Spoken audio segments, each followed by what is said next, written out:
কি হয়েছে? কি বায়না বলো? পরোটা খাবো। পরোটা খাবে?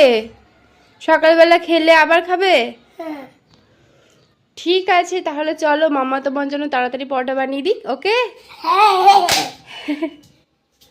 এবার বায়না যখন করে ফেলেছে তো আমাকে তো বাবানের জন্যই বানাতেই হবে পরোটা।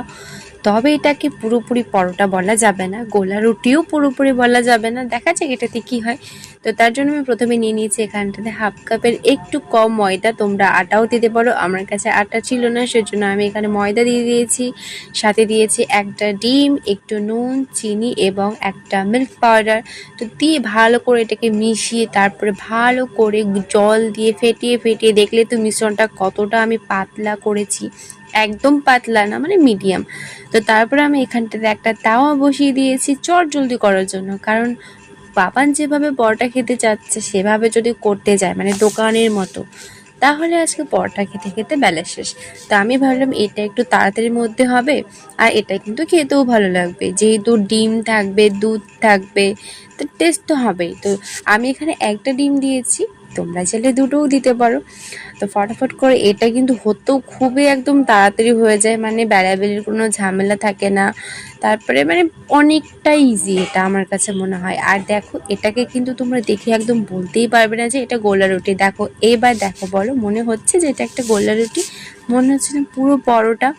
তো এইভাবে করেই আমি সবগুলো পরোটাই বানাচ্ছিলাম, আর আমি সবগুলো তো দেখাতে পারছি না, তো মানে আমি তোমাদেরকে দুটো করে দেখিয়ে দিচ্ছি যে কীরকম হচ্ছে। আর এইগুলো এত সফট, তোমাদেরকে আমি হাতে নিয়ে একবার দেখাচ্ছি, মানে এত নরম, খেতেও এত টেস্টি, জাস্ট অসাধারণ।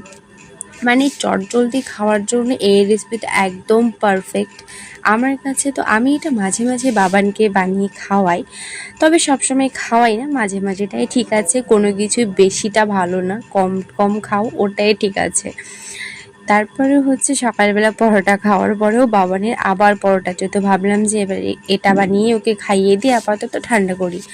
তো দেখো এখানটাতে আমি ওকে একটু ছিঁড়ে আর কি খাওয়াচ্ছিলাম, বাবানের রিয়াকশানটা তোমরা দেখো, ওর রিয়াকশানটা কী হয়। ও অলরেডি কিন্তু ছিঁড়ে ছিঁড়ে খেয়ে নিচ্ছিলো, তারপরে আমি বাবানকে একটু খাইয়ে দিচ্ছিলাম। খাওয়ার পরে ওর যে নাচ, তুমি শুধু মানে তোমরা শুধু দেখতে থাকো নাচ, ওর এত খুশি হয়েছে, যেটা আমার এত খুশি হয়েছে, মানে ওর এই খুশির জন্য কিন্তু আমি সব কিছুই করতে পারি, যেটুকু আমি করতে পারবো সেইটুকুর মধ্যে আমি পুরোটাই করার চেষ্টা করি। তো যাই হোক, আজকের একটা ছোট্ট একটা মিনি ব্লগ তোমাদের কেমন লাগলো সেটা আমাকে অবশ্যই কমেন্ট করে জানিও, আর রেসিপিটা কেমন লাগলো সেটাও জানিও। চলো টাটা, বাই।